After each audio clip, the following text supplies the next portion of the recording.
Hello. Tonight we look at the life and work of Catherine Cookson, a writer from the northeast of England whose stories, set along the Tyne, have brought her praise from other writers such as John Betjeman, sales in millions the world over, and the utter devotion of thousands of her readers. Catherine Cookson, now in her 70s, was tormented in her childhood by what was then the terrible stigma of being born illegitimate. This in an Irish Catholic, often drunken household, in conditions of impoverishment in the slums of East Jarrow. Writing was a way out, imaginatively and psychologically. Like most of those few hugely successful popular writers, her work comes to the page hot from her own life, in a release of energy which is also perhaps a relief from pain. Certainly so it seems in this case, for Catherine Cookson went through a long and terrifying nervous breakdown in which she stripped off her acquired personality and started again, trying to put down her roots once more in the person of herself as a child, little Kate McMullen of East Jarrow. In Jack Bond's South Bank Show film, Catherine Cookson goes back into her past to discover the source of her energy and anguish.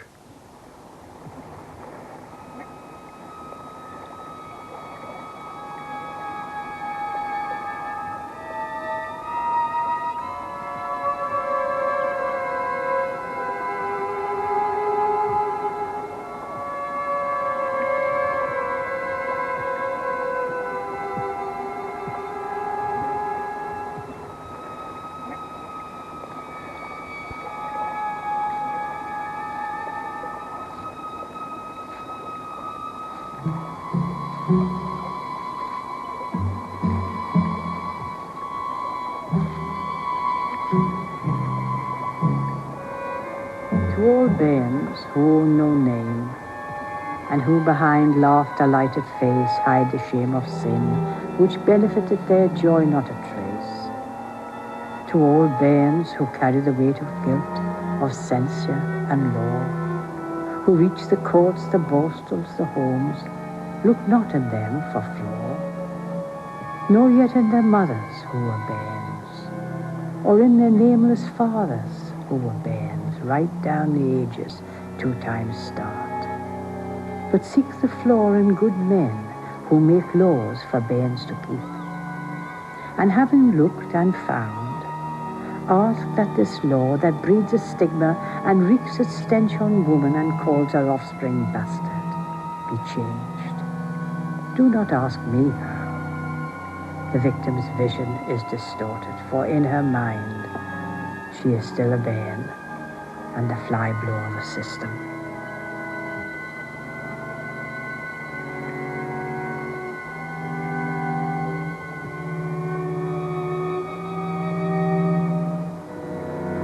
I have written my tale in the room where Kate died. The roses are tapping on the window again, and her presence is strong about me. I look towards the corner where her bed stood, and she is smiling at me. You'll feel better now, lass, she says. You think so? Sure of it. I've tried to be fair. You were always fair, lass, always. And you haven't put down half that happened. You never need worry about not being fair. But because you've learned to forgive, things will settle in you now. Looking at the prices in these shops, you can see what you can get for £1. 3 pounds there for Yes, washed them. And 10 shillings for a 5-piece chamber set. It's about £80 now, isn't it? Yes. Well, you know, Kate got a pound club, and she got me a tennis racket for my 21st birthday out of it. I find that time is galloping away now. It isn't dawn before it's dusk. The hours leap into days, and the days disappear into weeks, and I can't remember what I did in them. The pity of it is, my mind at this stage is clearer than at any period of my life. And I long for time, long time, the time of childhood in which to expand and grow again.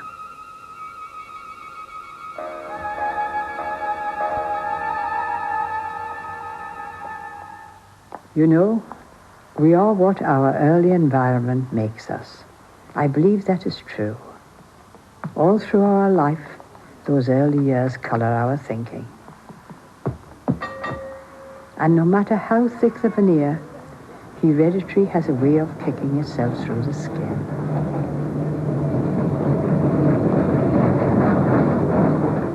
When the race is almost run and the two ends of the circle are meeting, you see the child coming towards you, and you go back into her time more and more. The knowledge of her magic is fresh before your eyes, for in her time of being, there was no growing, there was no age. You knew people did what they called dying, and although they were put into the earth, they had gone into the sky. But you were here. There'd be new bread for tea. It was Saturday the morning, and there was no school. Sunday you'd have to go to Mass. On Monday? When was Monday? There was no such thing as Monday, not on a Friday night. Monday wouldn't appear until late Sunday night when you were dropping off to sleep. And Sunday was a long, long way off. It came after Saturday. But tonight was Friday, and tomorrow you could go to the penny matinee at the Crown. What greater joy could anyone ask for?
Very often when I sat reading, the saliva would be running free in my mouth because Finny Haddy might be cooking in the oven, or there might be pan hackelty sizzling in the big black frying pan on the hob. The wind would be whirling down the chimney and the gas mantle making little plop-plopping noises.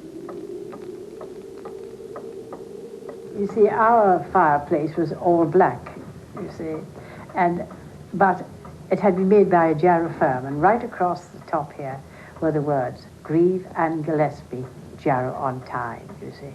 And I used to, like children, used to sort of jump over squares, you know, in the, you know, if they jumped over the lines in the pavement, everything was going to be all right.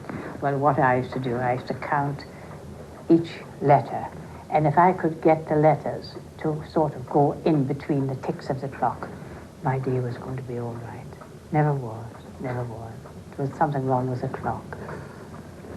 When you were a child, how important a place was a kitchen like this? How important was it to you? Oh, well, this was a composite world. Everything happened here. All life was enacted in here, you see. I mean, just imagine 6 people living in 2 rooms. And, I mean, there was laughter, and there was fights, and there was a struggle to... Here, in this kitchen, was a struggle to exist. The main thing that Kate wanted apart from her drop and the beer, was food. Her happiest time was when she was cooking. She used to cook on the table like that over there, the bread, you see, and she would put it on a black oven shelf along the fender, and I was nearly always sitting on the end of the fender reading. And I can see her now. She used to say, "Move your backside out of that, get along there." And I used to always have to move along. The front of the fender, steel fender, was always hot, but the end was always cold. And when I used to move along the fender, the cold part always caught me between the bottom of me knickers and the top of me stockings, and I used to always go, "Ooh, I'm a kid," you know. But these memories, this kitchen brings back memories of her. I can never sort of see a kitchen like this, but I see her working. Her days were spent working. She would get up in the morning at 5:30 and clean the ashes out, do the hearth, bring in the coal. The men they were going out to work, but they mightn't get up till 6:30 or, for to get out at 7 o'clock. They didn't get up and take the ashes out. Oh no, she did. Then perhaps she had to go out for a half a day or a day's work, and she would set the dinner. Perhaps she had made a meat pudding the night before, or broth or something, and she would set it all ready. So my grandma, who wasn't very well, could see to them if they came in at dinner time. And then she would come back at night and start, 5 o'clock at night, and start over, clean the place, start all over again, cooking for the next day. They say hard work doesn't kill you, but it helps on the way.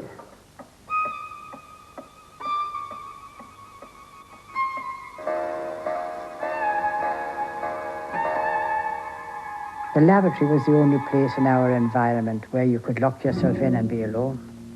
That is, if there was no one next door and you weren't made hot and blushing by the sounds to which you could add your imagination. The lavatory was a dry one, a misleading term, with a long wooden seat with a hole in the middle. And if you kept the lid on, it was a wonderful place for musing and meditation. How could me ma and da not be me ma and da? How could our Kate be me ma? Our Kate couldn't be me ma because she wasn't married. And you couldn't be born without a da, now could you? It was all so simple. They were balmy. They were telling lies, all of them, lies, lies.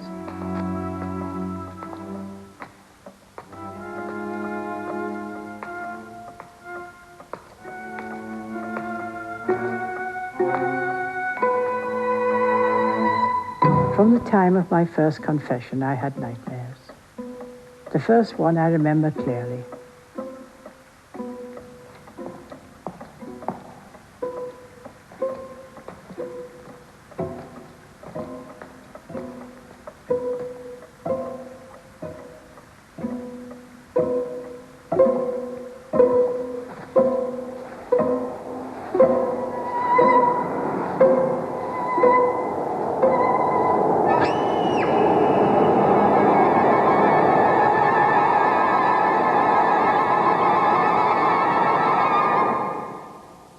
I remember me grandma saying, "As long as you wake up before you hit the bottom, Henny, you'll be all right. If you ever hit the bottom, you'll be dead."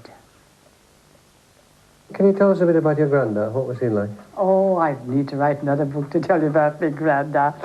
You see that poker there, that huge one? Yeah. Well, that one, yes, exactly the same size. He had one especially made, and he called it Dennis, you know. I don't know. For the simple reason, that I often regret not asking why he called it Dennis. But when he was full as a gun, at night he would sit in a chair like this. Nobody could get into bed except me. And he would, if he wasn't too drunk, he would be singing the Irish Camolia, or he used to sing, what was the other song? My Bonnie Bluebell, pure as a lily. She is as pure as a lily. He was always singing about pure women. He didn't know any, but he was always singing about them. But when he was really in his cups, he would get up and brandish Dennis above his head, you see, and he would sing the Irish Camolia. You know, sing us an Irish Camolia, sing us an Irish tune. For Patsy Burke has buggered his work all by the light of the moon. Sing us an Irish Camolia as we dance around so gay, and bring back the days when we were lads and so in old Ireland far away. And when he sang that, everybody scarpered, because they had to. And then, you know, he would always stand to sing that, facing the black kitchen window, perhaps 1 o'clock or 2 o'clock in the morning. And then it wasn't finished yet, because then he would say, Old Ireland far away, and he was always tears in his voice.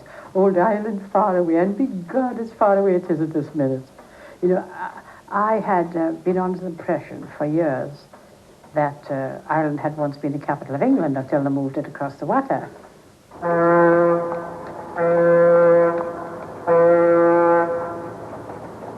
I did not like the gyroscope, and I did not learn there as I did at Simonside. All the lessons to my mind seemed to be about God. But I do remember the night I made my first confession. It was on a Friday evening. We were marched straight from school to the church. As I knelt in the pew with the other penitents, I went over in my mind what I had to do. I had to tell the priest how wicked I was. And when my turn came, I did just that.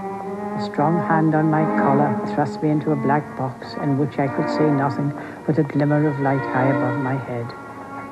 And in it, an outline of a profile which had no resemblance to a priest or his master, but gave me every evidence of their opponent.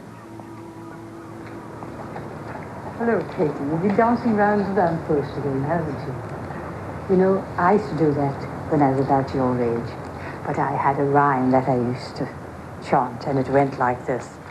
Now you're married, I wish you joy. First a girl and then a boy. 7 years over, 7 years after. Now is the time to kiss and give over. I must have been about 5 when I used to sing that. But I was about 15 when I asked myself, who had written it? 7 years over, 7 years after. Now is the time to kiss and give over. I thought they were bad words. Fancy saying things like that in the Bairn's book. Now you're married, I wish you joy. First a girl and then a boy. That was all right. Because I wanted first a girl and then a boy. But above all things, I wanted to be married so that I could be called Mrs. Because my man, our Kate, wasn't called Mrs.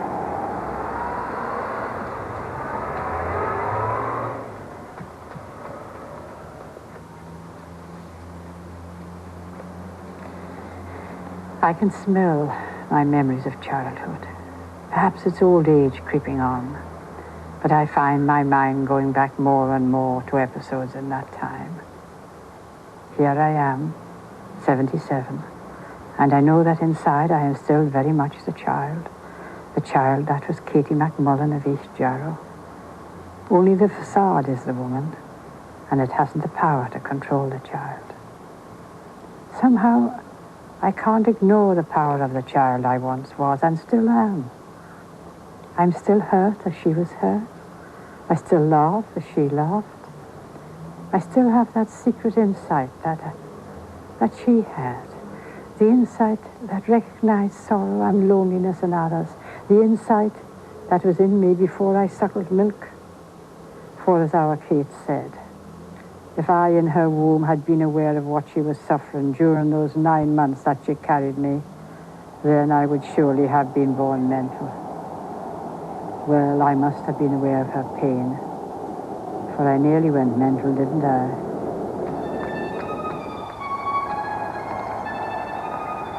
The smell of new bread slides me back into eternity. The eternity of pain and fear. The fear that me granda would make a big hole in his pay by dropping into the northeastern pub before coming home. The fear that he might have had a good week in the docks, and so they'd all have a drop too much. And there'd be devil forgoties later on. fear there'd be no money for the rent on Monday.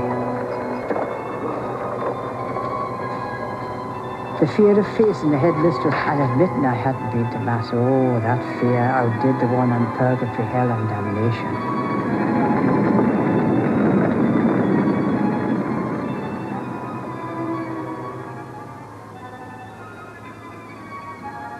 But as I said, there were moments of wonder when all these fears were forgotten that served so many purposes, and the memory of which will stay with me till I die.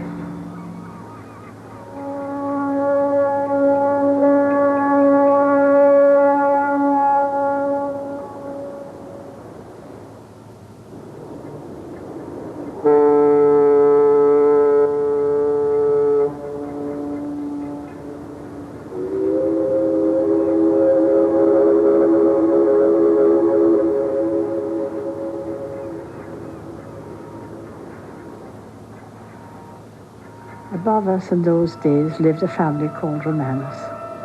Mr. Romanus beat his wife because she drank. And she drank because she was so unhappy.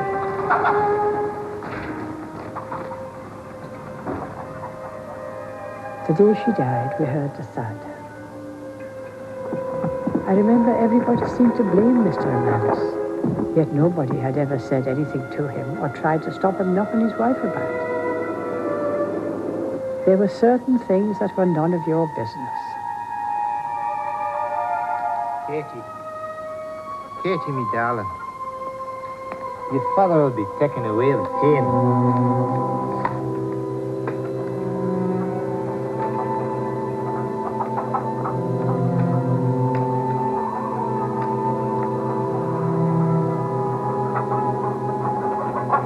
People generally ask me, did you ever find out who your dad was?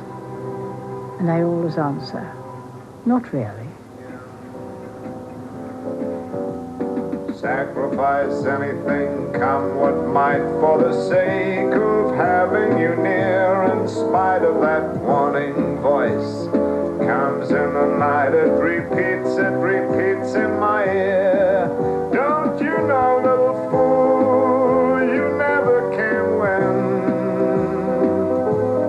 Use your mentality, wake up to reality. Time I do, just the thought of you makes me stop before I begin. 'Cause I've got you, babe, I've got you. Yes, I've got you under my skin.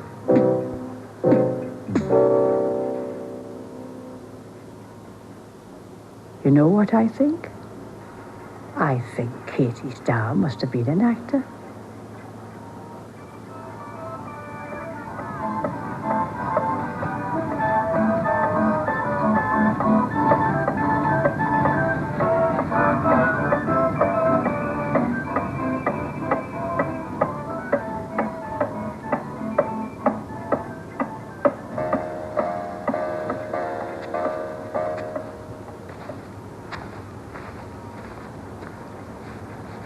One of the girls in Phillipson Street was having a birthday party. I hadn't been invited, but I knew I would be. I knew I was going to that party because hadn't all my playmates been invited? There they were all now, going towards this particular back door.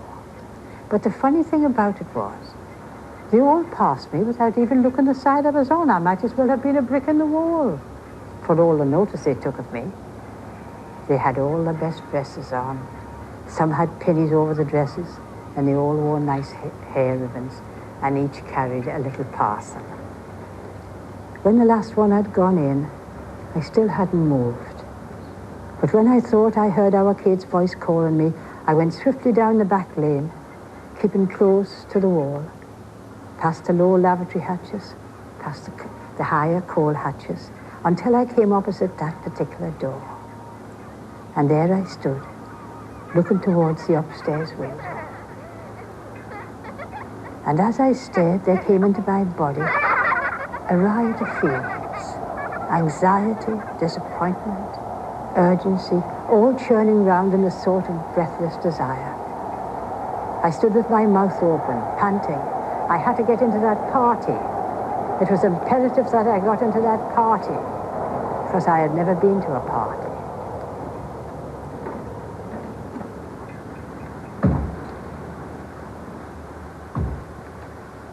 At this point, memory dims. I seem to see one figure after another come to the top of the stairhead and looking down. Then the hostess herself came towards me. I can see her face, round, flat-looking, full of self-importance. But she deigned to bend towards me as she whispered, "You can't come up. Me ma says you can't. Me ma says you haven't got no dollar."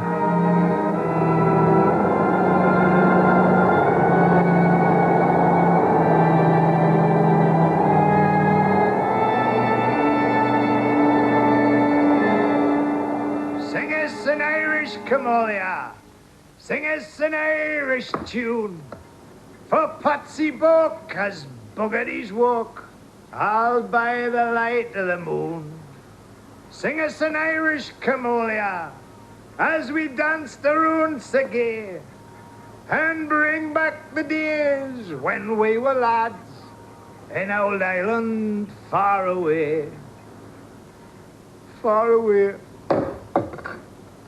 And by God, at this minute, it's far away out of the water. And who put it there? The Protestants! The dirty, bloody Protestants! And here they are, roast on the hot irons of hell!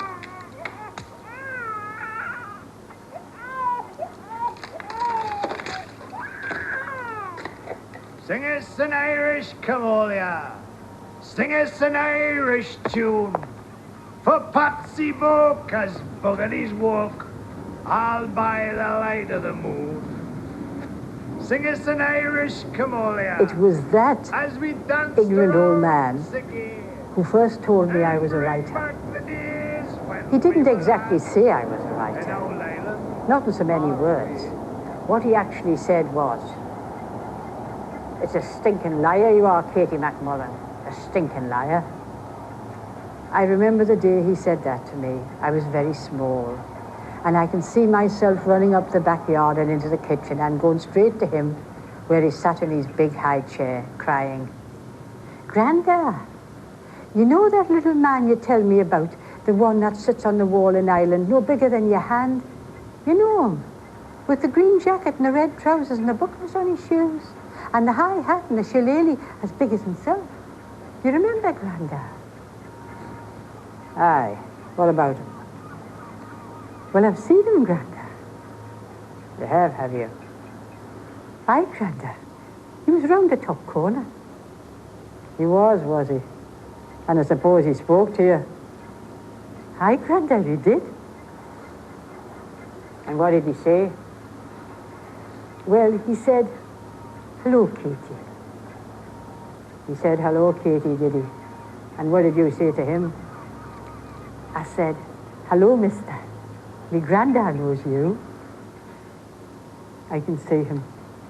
He wiped his tash with the back of his hand while raising his white eyebrows. Then he said, "You know what you are, Katie McMullen, don't you? You know what you are. You're a stinking liar. But go on, don't you stop.